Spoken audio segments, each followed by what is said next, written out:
নমস্কার, আমি মৌমিতা। আমার নতুন একটি ভিডিওতে আপনাদেরকে স্বাগত। এই দিনটি ছিল রাখি পূর্ণিমার দিন। আর রাখি পূর্ণিমার দিন সকাল থেকে কী করেছিলাম সেটা তো আপনাদেরকে দেখিয়েছিলাম।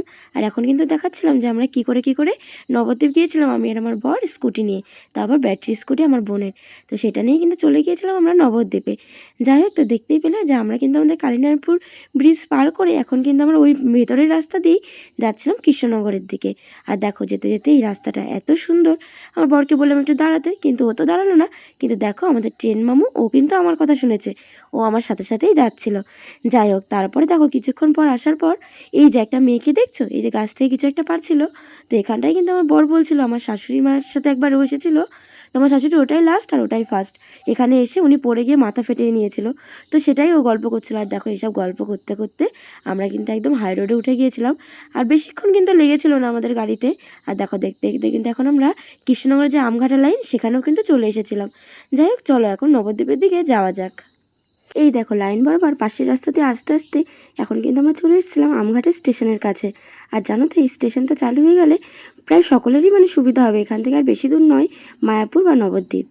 আর এখন দেখো, আমরা কিন্তু প্রায় চলে এসেছিলাম নবদ্বীপ। ওই যে তার প্রমাণ, আমি এটা তোমাদের জন্য একটু স্লো করে দিলাম। দেখতে পেলে, কে দেখতে পেলে সেটা আমাকে কমেন্ট করে জানাবে। এই দেখো, এই যে পেট্রোল পাম্পে সরাসরি চলে গেল এখন মায়াপুর যাওয়ার ঘাট। আর আমরা এখন যাচ্ছি নবদ্বীপের ঘাটের দিকে। আর এখানে কিন্তু আমার একটা ননদের বাড়ি, ওই দেখো ওইখানে আমার বরের একটা দিদি বাড়ি। তো যাই হোক, আমরা এখন এখান থেকে চলে এসেছিলাম আমার মামা শ্বশুরবাড়ির দিকে।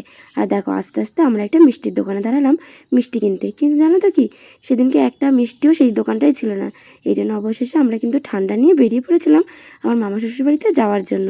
আর জানো তো, ওই দেখো আমার মামা শ্বশুরবাড়িতে আমরা চলেও এসেছিলাম। আর আমার পৈতে বাবার বাড়িতেও যাবো, ওই জন্য কিন্তু একটা ঠান্ডা নিয়ে নিয়েছিলাম। চলো এখন এই বাড়িতে যাই, গিয়ে এদিকে ঠান্ডা দিয়ে আমি ওই বাড়ি থেকে একটু ঘুরে আসি। এই দেখো ওদের বাড়ি, এই দেখো ওদের বাড়ি। চলো। তো দেখতেই পেলে মামা শ্বশুর বাড়িতে সমস্ত কিছু দিয়ে আমরা কিন্তু এখন আমার পৈতমার বাড়িতে চলে এসেছিলাম। আর এখানে দেখো, ওদের যেহেতু ফুচকার ব্যবসা, এই জন্য ওরা আলু মাখাচ্ছিল। আর আমার বরকে দেখে, আমাকে দেখে আমাদেরকে একটু ফুচকাও খেতে বললো। তো দেখো, আমার বর একটু ফুচকা খেয়ে নিল। আর তারপর আমার আর ভিডিও করা হয়নি। এখন কিন্তু আমরা একটু, এই দেখো, সন্ধ্যাবেলার দিকে আমি, আমার দাদা, এই বাড়ির যে দাদা, সেই দাদা, আমার বর, আমরা তিনজন মিলে একটু এখানে বেরিয়েছিলাম ঝুলনের জন্য। এই দিনকে ছিল আবার ঝুলনের লাস্ট। তো এখানে ঝুলনটা ঠিক কেমন হয় সেটাই একটু তোমাদেরকে চলো দেখাবো। আর তার সাথে আমিও দেখবো। যাই হোক, চলো এখন বেরিয়ে পড়েছিলাম তিনজন মিলে ঘুরতে ঘুরতে, যে এখানকার ঝুলনটা কেমন হয়, তার সাথে বিভিন্ন মঠেও যাব। তো সেই প্ল্যান অনুযায়ী দেখো, আমরা কিন্তু এখন চলে এসেছিলাম আমাদের প্রথম একটা মঠ, যেটা আমাদের দাদা এনেছিল, একটা গৌরীয় মঠ। সেখানটায় চলে এলাম। এখানে দাদার এক বন্ধুও থাকে। তো এই জন্য আমরা এখানে আসার পর একটু আশপাশটা ঘুরেও দেখছিলাম। আর ঘুরে দেখা শেষ করে আমরা কিন্তু আরও অন্যান্য অনেকই মঠে গিয়েছিলাম সেই দিনকে। তোমাদেরকে সেই সমস্তটাই কিন্তু দেখাবো। সুন্দর না সেটা? এদিকেও তো আশেপাশে লোক আছে।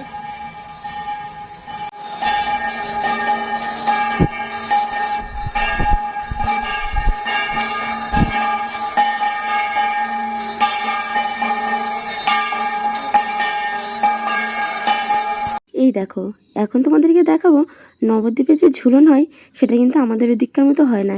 এখানে এরকম ছোট ছোট বাচ্চাদেরকে রাধা কৃষ্ণ সাজিয়ে, বা ওদের যা মনে হয়, সরস্বতী, দুর্গা, লক্ষ্মী, কার্তিক, গণেশ, যা মনে ইচ্ছা হয় সেটা সাজিয়ে সাজিয়ে ছোট জায়গা করে সেখানে সুন্দর করে লাইটিং করে সেখানে তাদেরকে বসিয়ে দেয়। আর রাস্তায় টাকা ধরে, বলে যে টাকা দিয়ে যাও সাজানোর জন্য। আর বক্সে গান চালিয়ে দেয়। তো তোমাদেরকে একটু নবদ্বীপের এই জিনিসগুলো একটু দেখালাম। আমি প্রথম দেখলাম নবদ্বীপে এসে এরকম ঝুলন। আমাদের ওদিকে সাধারণত এরকম ঝুলন হয় না। এই দেখো, এখানে কিন্তু এখনও চালু হয়নি। আর সামনে চলে দেখাবো একটা জায়গায় অনেকটা বড় করেই হচ্ছিলো। ওখানে প্রায় মনে হয় সব পাড়ার 2-3টে লোকজন, 2-3টে পরিবার মিলেই যত সম্ভব করছিল।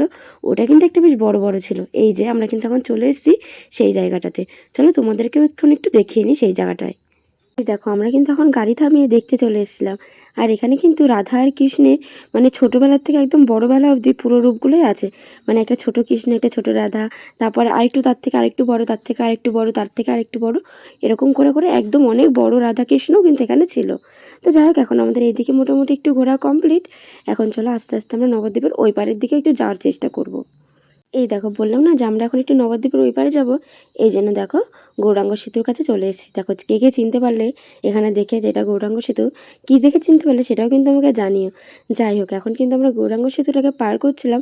আর দেখো আমি কিন্তু অন্ধকারের মধ্যে মায়াপুরের মন্দিরটা ওইখানে দেখতে পাচ্ছিলাম, কিন্তু জানি ক্যামেরাতে ঠিক বোঝা যাচ্ছিল না, এই জন্য আমি আর অতটা বৃথার চেষ্টাটাও করছিলাম না তোমাদেরকে দেখানোর।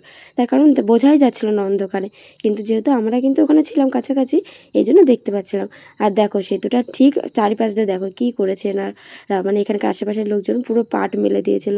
যাই হোক, এখন দেখো আমরা কিন্তু ঘুরতে চলে এসেছিলাম আদিযোগীর এখানে। মানে এখানে এটা খুব সুন্দর, আর এই জায়গাটা এত সুন্দর হাওয়া দিচ্ছিল যেটা আমার খুব ভালো লেগেছে সব থেকে। যাই হোক, চলো এখানে যাওয়া যাক আর তোমাদেরকে একটু আশপাশটা ঘুরে দেখিয়ে দেওয়া যাক। বাহ, ভিড়ে তো একদম পুরো, হ্যাঁ?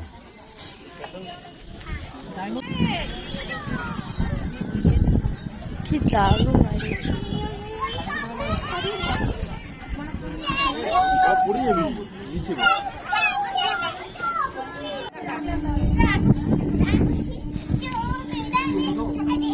এই দেখো আমাদের কিন্তু এখন আদিযোগী ঘোরা কমপ্লিট, আর আমরা কিন্তু এখন এখান থেকে বেরিয়ে অবশেষে কিন্তু এখানকার নবদ্বীপের যে লাল দই সেটা খেয়েছিলাম। কিন্তু সত্যি কথা বলতে আমার নবদ্বীপের এই লাল দইটার থেকে আমার আবার ওই টক মিষ্টি সাদা দইটা ভালো লাগে, যেটা কিন্তু আমরা লাস্ট দিন বাড়ির জন্য নিয়ে এসেছিলাম। যাই হোক, এখন কিন্তু আমরা দই খেয়ে আমরা কিন্তু এখন নদী পার হওয়ার জন্য চলে এসেছিলাম। দেখো আমার বড় আগে আগে দৌড়াচ্ছিল, মানে লঞ্চে উঠবে বলে, আর দাদাকে তো আগেই চলে গিয়েছিল। এখন চলো লঞ্চে গাড়িগুলোকে তুলে আমরা উঠে যাই, আর তারপরে আমরা ওই পারে গিয়ে একটু ওটা খাওয়া দাওয়া করে তারপরে এবার বাড়ি চলে যাব। আর দেখো লঞ্চে ওঠার কিছুক্ষণের মধ্যেই আমাদের লঞ্চ কিন্তু ছেড়ে দিয়েছিল, আর এই যে হাওয়াটা এত সুন্দর লাগছিল। আর ওই দেখো ওইটা দেখছো, ওই লঞ্চটা কিন্তু যাচ্ছিলো মায়াপুরের দিকে, আর আমাদের লঞ্চটা যেহেতু যাচ্ছিলো নবদ্বীপের দিকে, তো আমরা একটু অন্য সাইডে, মানে আমরা পুরো সোজাসুজি যাচ্ছিলাম। যাই হোক, চলো এখন লঞ্চে করে মানে নদীটা পার করা যাক। এই দেখো দেখতে দেখতে আমরা কিন্তু এখন এই পারে চলে এসেছিলাম। আর দেখো এক এক করে সকলেই যে যার গাড়ি সাইকেল সমস্ত কিছু পার করছিল। আর আমার বর যেহেতু একটু নতুন, তাই ও বলছিল যে সবাই চলে যাক, তারপর আমি ধীরে সুস্থে আস্তে আস্তে পার করি। আর যেহেতু একটা নতুন গাড়ি, সেটা যদি কিছু হয়ে যায়, এই জন্য ও কিন্তু সবার লাস্টে পার করে অবশেষে আমরা কিন্তু এখান থেকে বেরিয়ে পড়েছিলাম। আর ওই দেখো সামনে দেখতে পাচ্ছি একটা ফুচকার দোকান, ওখানে কিন্তু আমরা এখন দাঁড়িয়ে পড়েছিলাম ফুচকা খেতে। যাই হোক, এখন কিন্তু আমাদের ফুচকা খাওয়া কমপ্লিট। আমরা কিন্তু এখন আবার আমার মামা শ্বশুর বাড়ি যাওয়ার জন্য বেরিয়ে পড়েছিলাম সেই বাজারের মধ্যে দিয়ে। মানে যে মিষ্টির দোকানটা সকালে মিষ্টি পাইনি, কারণ সেই দিনটা আবার রাখির দিন ছিল, এই জন্য একটু ফোটাও মিষ্টি ছিল না। যাই হোক, তো চলো মিষ্টির দোকান পার করে এখন কিন্তু আমরা আমার মামা শ্বশুর বাড়ির দিকে চলে যাচ্ছিলাম। আর আজকের ভিডিওটা বাস এইটুকুনি, দেখা হচ্ছে আবার পরবর্তী ভিডিওতে। ততক্ষণের জন্য সকলে ভালো থাকবেন, সুস্থ থাকবেন, বাই।